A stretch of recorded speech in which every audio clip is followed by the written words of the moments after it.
Choosing dinner is much more exhausting than actually cooking the food once you decide it, right? Think about a random Tuesday, Wednesday night after work. You've made 117 decisions during the day already, which we all do.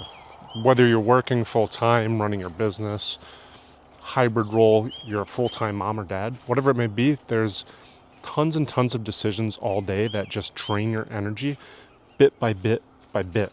Now, think about that feeling, really put yourself in those shoes, right? Your brain's tired. All you want to do is relax. You want to have a meal ready at the end of the weeknight, right?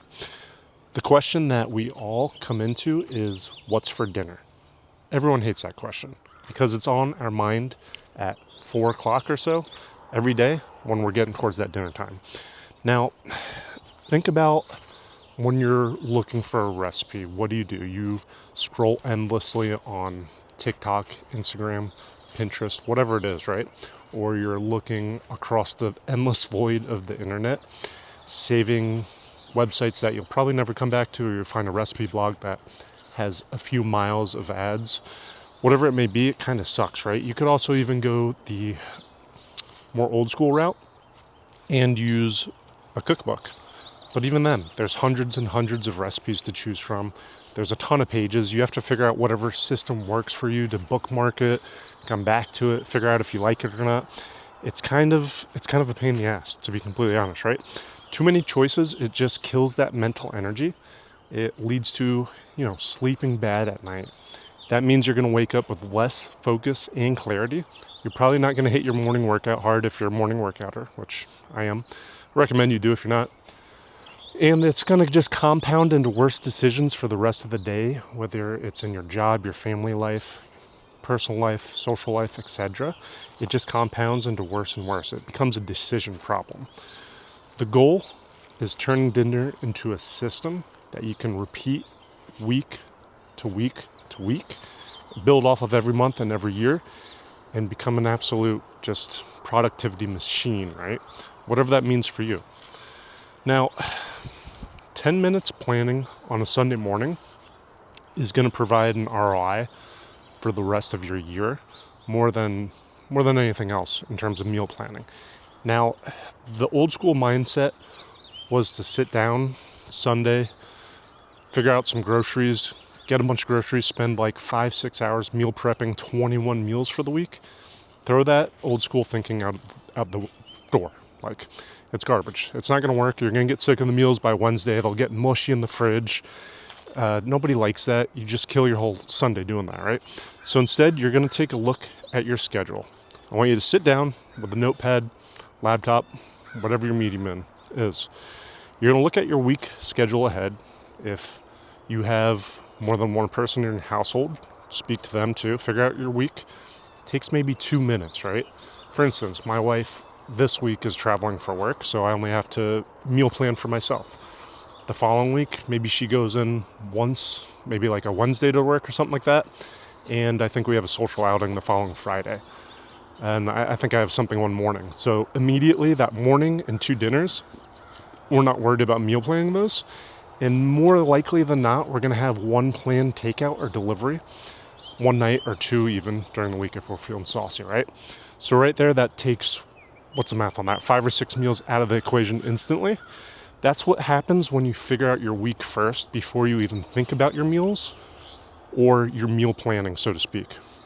So after that, you're going to pick some simple meal categories. Now, they can range to be a few things. One most important category is your go-to meals. These are meals that take you, under 30 minutes to make. You can make them with your eyes closed.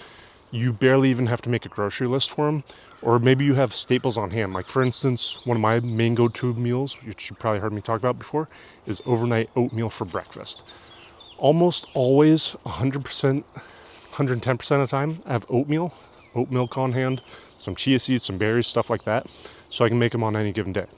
I can even do those for a lunch or dinner if I really came into a scramble. But the point is to always have those staple meals, those go-to meals on hand.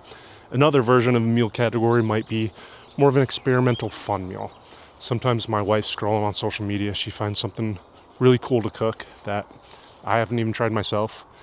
And we'll do that one night as like a date night, like a Thursday, Friday night kind of vibe. Those are a couple examples. I've got a bunch more in my newsletter. I talk about this a lot. I'll link it down below for you. But past that, you're really focused right now on deciding those weeknight dinners ahead of time. That's the game plan for this 10-minute planning session. Now, eventually you'll work up to planning every meal, breakfast, lunch, and dinner.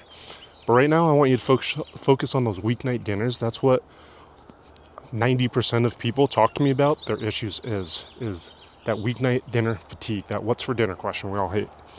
Now, think about it this way. So when your dinners are pre-decided, the week feels much easier.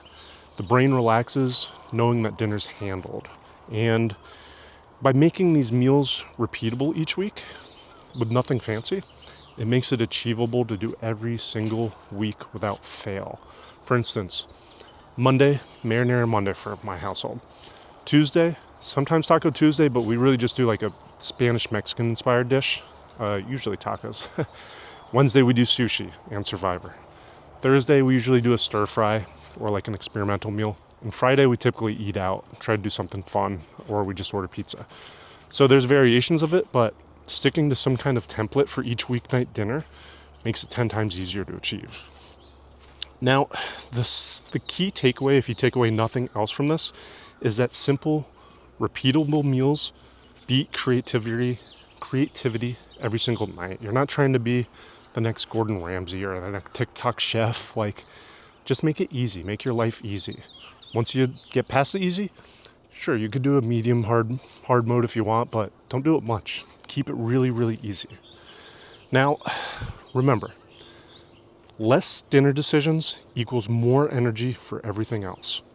If you enjoyed this video, like, subscribe to this channel, and if you want to learn how to meal plan without thinking, watch this video next.